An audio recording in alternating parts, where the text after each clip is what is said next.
Until his death, naked and shot in the head, he was the superhero the world had ever known. It was referred to as self-harm. Something evil, however, has been revealed by concealed admissions, forensic errors, and Hollywood's deepest, darkest secrets. The truth about George Reeves's situation affects everything, so stick around. Now, let's begin. How George Reeves was built and destroyed by Hollywood. In Woolstock, Iowa, George Kiefer Brewer came into this world in 1914. Moving to Pasadena, California, with his mom was the next step after his parents' divorce. Both physically and academically, he was an exception in school. Even as an amateur, he fought well. Was a multi-instrumentalist with an easy charisma on stage. A Hollywood casting director noticed him at the Pasadena Playhouse, thanks to that final present. After signing with Warner Brothers in the late 1930s, Reeves's breakout role came in a supporting role in Gone with the Wind. At the time, studios adored his tall, good-looking appearance. Prior to the onset of World War II, his career appeared to be taking off. After leaving Hollywood for a while, Reeves joined the Army Air Corps. Hollywood was looking for fresh talent when he returned. After World War II, Reeves had a hard time landing leading parts. He vacillated between unremarkable roles and theater performances, and his reputation faded. That all changed in 1952 when the new TV series Adventures of Superman cast him as Superman. He shot to stardom in the United States after landing the part. He was the ultimate hero to the kids. Superman, not an actor and a character, was how the audience perceived George Reeves. However, he was also severely limited by the role that catapulted him to stardom. Superman wasn't wanted by producers for any other films. When Reeves realized he was being typecast, it was devastating to his career. Studios, huh? Worried that people wouldn't give him his due in any other part. Apparently, not even Alfred Hitchcock considered him for Psycho because he was scared people would see Superman instead of the character. Not only was Reeves stuck in his career, but he was also in a financial bind. In contrast to modern superhero actors, Reeves earned a pitiful sum from his legendary part. There were no big endorsement deals and the show's budget was modest. In an effort to supplement his income, he started making costume appearances at public events, schools, and grocery shops.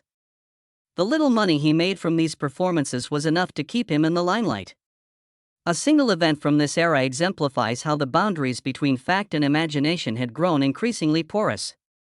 Claiming to want to see if Superman was actually bulletproof, a little child allegedly carried a loaded gun to a live event. The child was persuaded out of it by Reeves, who patiently explained that the bullets might bounce and hurt other people. Regardless of its veracity, the narrative shows how perilous the public's faith in Superman has been for the man in the costume. George was crumbling behind the scenes. He attempted to cope with the mounting stress and disappointment by increasing his alcohol use. He put on a happy face for the cameras, but his real life was quite different. Observant friends noted a shift. He appeared distant, furious, and exhausted. The weight of his once dreamlike celebrity now hung heavily around his neck. The entertainment world ignored him. He would go unnoticed by casting directors. He was not receiving any offers for movies. He was ignored even by advertisements. In a town that cherished versatility, he had become a one-role performer. But Reeves persisted. In an effort to get behind the camera, he began to investigate directing. Beyond the Superman outfit, he thought he could make a difference. However, offers came slowly, and the doors remained generally closed. It seemed like there was no end in sight for every stride forward. The public's fixation on the Superman image only made matters worse. People anticipated Superman, not George, in restaurants, airports, and businesses. He had to maintain an air of perpetual politeness and smiles. The strain, though, became too much for him when he was by himself. Despite his widespread fame, he enjoyed little respect from anyone.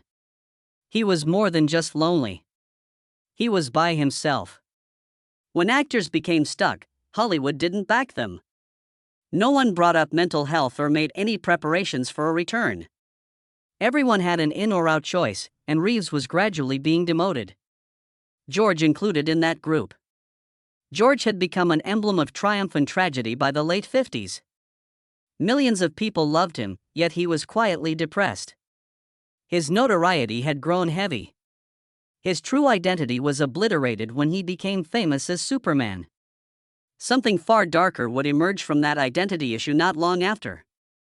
A combination of George's personal demons drawing near and a lack of employment opportunities caused his life to start falling apart. However, the exact gravity of the situation remained unknown. No, not just yet. Even though there were 5 of them in George Reeves' house that night, nobody noticed who shot first. One evening transformed everything. George Reeves started June 15, 1959, just like any other night. Earlier that night, he had supper with his fiancée, Leonore Lemon. Robert Condon, a writer who had been staying with Reeves at his Benedict Canyon home, returned to join them. By midnight, the night had gone from peaceful to chaotic. A subtle signal was sent out in some circles of Hollywood when the porch light was turned on. As a result, visitors were warmly welcomed in Beverly Hills. Unannounced guests William Bliss and Carol Van Ronkel showed up within minutes. It was common practice in the social elite for people to drop by unexpectedly. On the other hand, their arrival did not make Reeves happy. The atmosphere within the house soon became uneasy. The invasion apparently irritated Reeves, and he made his feelings known. A party was the last thing on his mind after he dealt with his own personal problems. He and Bliss began to have tense relations at one time. George allegedly threatened to kick him out, according to eyewitnesses. Emotions were running high upstairs. The infamously direct comedian Leonore Lemon apparently made a terrifying comment. In her jest, she implied that George would K himself up in the attic. The home was shaken a few minutes afterwards. After a drawer swung open, there was a deafening boom of gunfire. There was complete stillness. In his bedroom, police discovered the body of George Reeves. Lying on the bed, barefoot, he bore a bullet wound to the head. A bullet was stuck in the ceiling, and a Luger pistol lay on the floor. We had our doubts about the shot's accuracy and placing right away. Still, down below, the partygoers carried on with their drinking as if nothing had transpired. An unnerving silence greeted the arrival of the police. So yet, no one has shown signs of distress or fear. Even though someone had just died in the house, the atmosphere was strangely relaxed. Guests provided general information.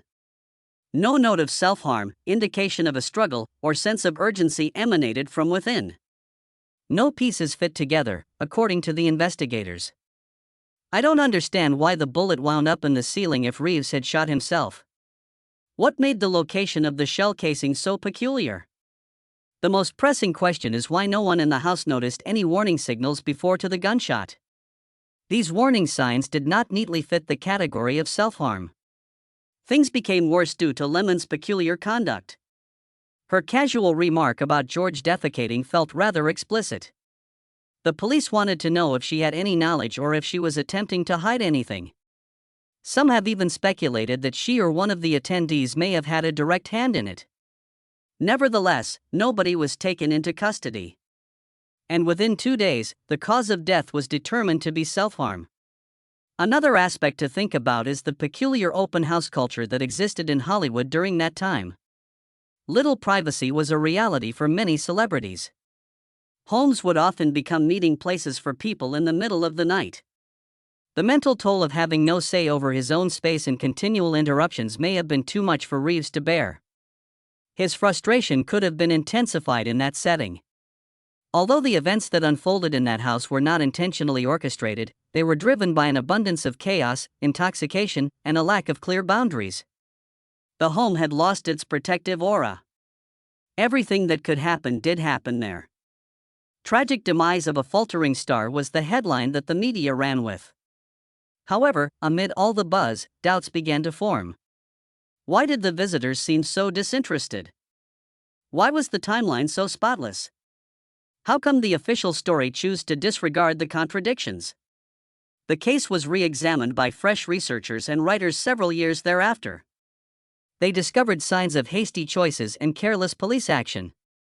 Subtle but important. Unexplained bruising all over Reeves' body. The speed with which the house was cleansed and the abandonment of any evidence were also pointed up by others. No comprehensive investigation would be indicated by these. They indicate that something is being nudged out of the way. Tragically, George Reeves passed away.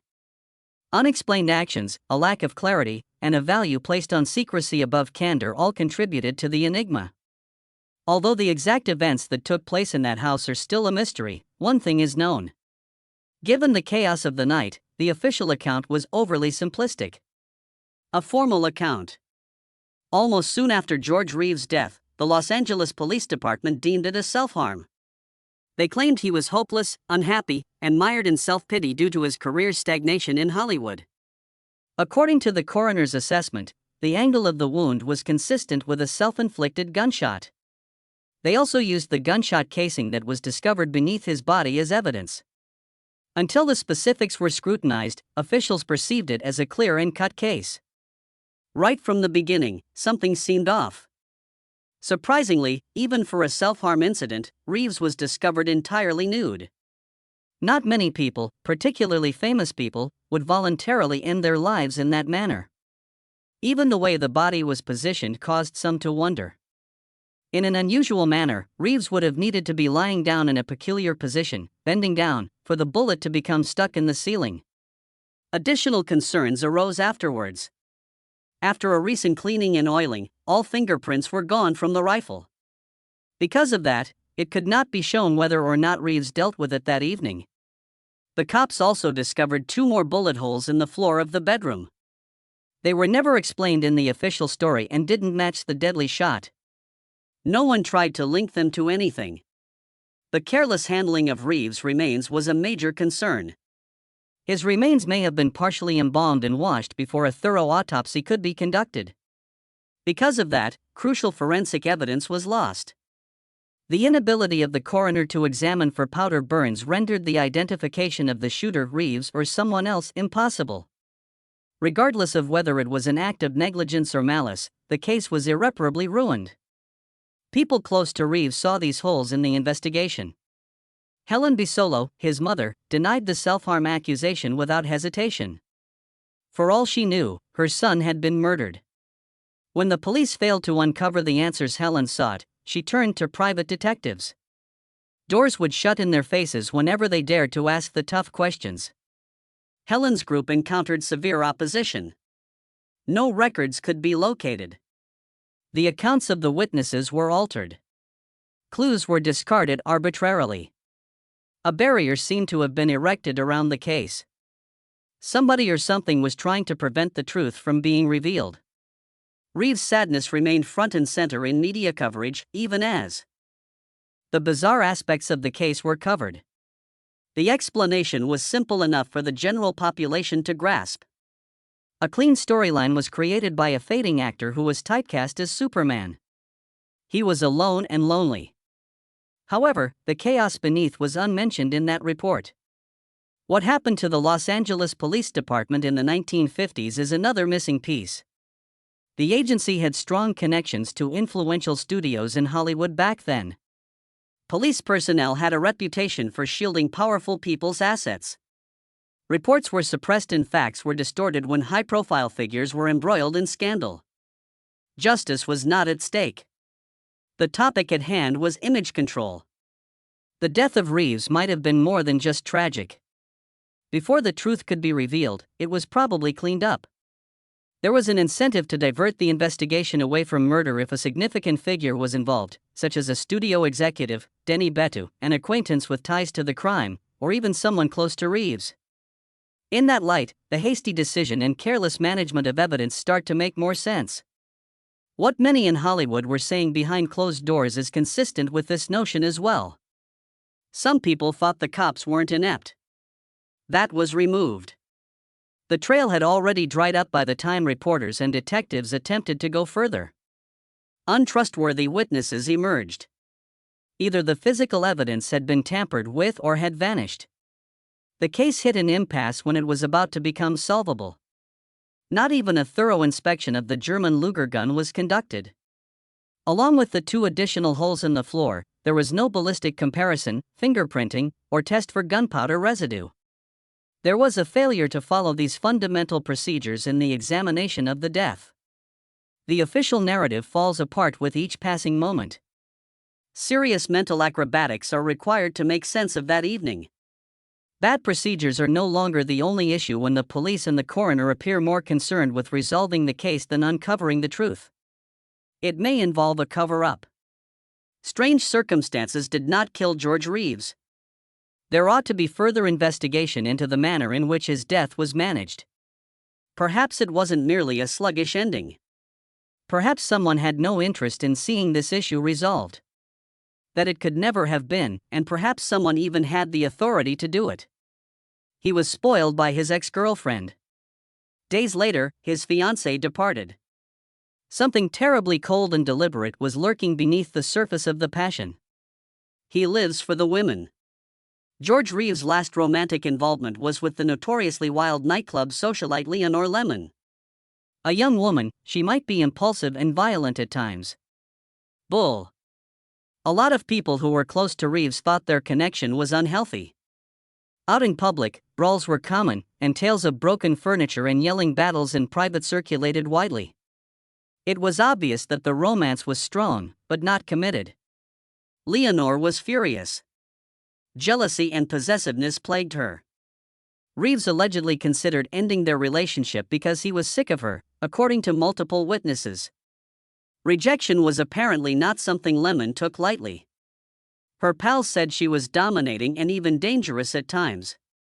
There are still unanswered issues about her hasty departure to New York following his death. Regarding the night of Reeves's death, Leonore provided contradictory statements. An oddly prescient or perhaps contrived comment about his shitting himself right before the deadly gunfire was her joke. She laughed it off and said it was an accident when asked about the 2 other bullet holes. Given that someone had recently died, that cavalier reaction raised eyebrows. Both she and the Los Angeles Police Department refrained from asking her any more pointed questions. The situation was further complicated by the partygoers that evening. Even though he wasn't a close friend or even a casual acquaintance, William Bliss was there and managed to be the first to discover the body. Carol Van Ronkel, who was allegedly romantically involved with Robert Condon, was another attendee. Someone who was staying with Reeves. For a man who was supposedly miserable and solitary, their appearance was incongruous. Why was there ever a social event if Reeves was having suicidal thoughts? Also peculiar was Condon's conduct. According to reports, he remained below, imbibing, while the police officers upstairs attended to the crime scene. For someone who had recently lost a buddy, it lacked the sense of urgency and care that was necessary. All of them pretended not to be responding to a catastrophe but rather to a scene unfolding on screen. No one in the house showed signs of sadness, as some investigators privately observed. Still, Toni Manx was a pivotal figure in Reeves' life. Eddie Manx, a strong studio enforcer with alleged ties to the mob, was married to her. Eddie was an MGM executive. Toni was more dedicated than George, despite being older. Throughout their relationship, she lavished him with a house, a car, and a life of luxury. According to her friends, she saw George more as an object than a collaborator. The emotional and potentially hazardous impact of Reeves's decision to leave Toni for Leonore was substantial. It was humiliating and devastating for Toni. Some claim she was embarrassed in front of Hollywood elites since her affair with Eddie Manx was more of a public secret than a private one. Their romance came to an end as a result of the breakup. Because of Toni, Reeves had been protected, but this was broken. That shield might now be a danger. Toni allegedly stole George's dog as part of his petty vendetta. Even more unsettling was what she supposedly said to Lois Lane actress Noelle Neal in the hours following her death. Toni allegedly phoned and claimed that they had murdered George, according to Neal. There was no hint of suspicion or inquiry in the wording. It was an assertion of reality. Toni Manx allegedly confessed on his deathbed later in life. The legend goes that she informed a priest of George's murder and her knowledge of the killer's identity. Lots of people have just written this off as feelings of bewilderment or guilt. It might have been an act of premeditated desperation to relieve herself of her burden before she died, though. On the other hand, she needs to keep secrets from dying with her. If Tony was actually aware of anything, it would introduce a perilous new dimension to the plot. It also recenters attention on Eddie Manx. He was notorious for resolving issues involving MGM stars, as well as for handling scandals, cover-ups, and threats. It is easy to envision drastic measures being taken if Tony had requested his assistance or if Eddie had perceived Reeves as a danger to her mental health. The Manxes could no longer rely on Reeves, and he might no longer be safe either. After the events surrounding Reeves's life at the time, everyone concerned acted in a typical manner. The details kept popping up, from the fiancé's abrupt departure to the indifferent visitors and the bizarre phone call from the ex-lover. It seemed like everyone was hiding something, or at least didn't want to talk about it. It wasn't only mayhem that encircled George Reeves. People with motives, opportunities, and secrets were all about him. That scene does not depict self-harm. That's a tempest just ready to burst. Behind the curtain, there lurks the studio monster. There was more to Eddie Manx than what appeared in the credits. The top fixer at MGM was him. Whenever the man stars were in a jam, they would beg for help and demand that their problems go away. Manx was in close contact with prominent members of the organized crime scene, including Bugsy Siegel and Mickey Cohen, and was notorious for his brutal tactics. Bribery, intimidation, and cover-ups were all part of his job description in order to maintain the studio's reputation. There were some who thought he orchestrated deadly incidents whenever a scandal was about to be exposed. From mysterious murders to forced abortions, Manx was associated with a string of strange occurrences throughout the years. Claims made by those within the industry, not by outsiders whispering rumors. Manx was a silent force to be reckoned with, and his connections to the mob allowed him to turn any mishap into an accident. Even funeral homes, hospitals, and police stations were not immune to his influence. Manx always had an ally who could be trusted to bury secrets. His union with Tony Manx was unconventional for the 1950s. Eddie appeared to fully support Tony's lengthy romance with George Reeves, and the couple maintained what many saw as an open marriage. He went so far as to accompany them on their vacation, appearing to be an amiable and accommodating outsider. However, Eddie's seeming tolerance may have been more of a facade than anything else. That partnership became suddenly unstable when Reeves ended things with Tony and went on to Leonore Lemon. A series of peculiar occurrences that didn't seem to be happening at random followed. There was a strange car accident involving Reeves a few weeks before he passed away. The collision appeared more like a result of deliberate sabotage due to the depleted brake fluid in the car. With injuries, Reeves was sent to the hospital. Responsibility was never apportioned. And it was too near to his death for comfort. The crash may have been a message to quit talking, stop making progress, and quit causing problems, according to some academics. However, Reeves didn't ease up. He wanted to start over professionally, end his relationship with Tony, and start a new chapter in his life. Some may have viewed his desire for independence as a danger from those who were against his freedom. Then there's the speculation about the weapon that killed Reeves. He allegedly used his own firearm, according to official reports, but there are inconsistencies. No fingerprints could be seen on the gun because it had just been lubricated. It's strange that someone who was ready to hurt himself would act that way. Additionally, there were no obvious indications of a break-in, but what if the murderer could have gotten away without it? Things start to get gloomier here. The body's discovery by partygoer William Bliss has led some to speculate that he was more than just an eyewitness.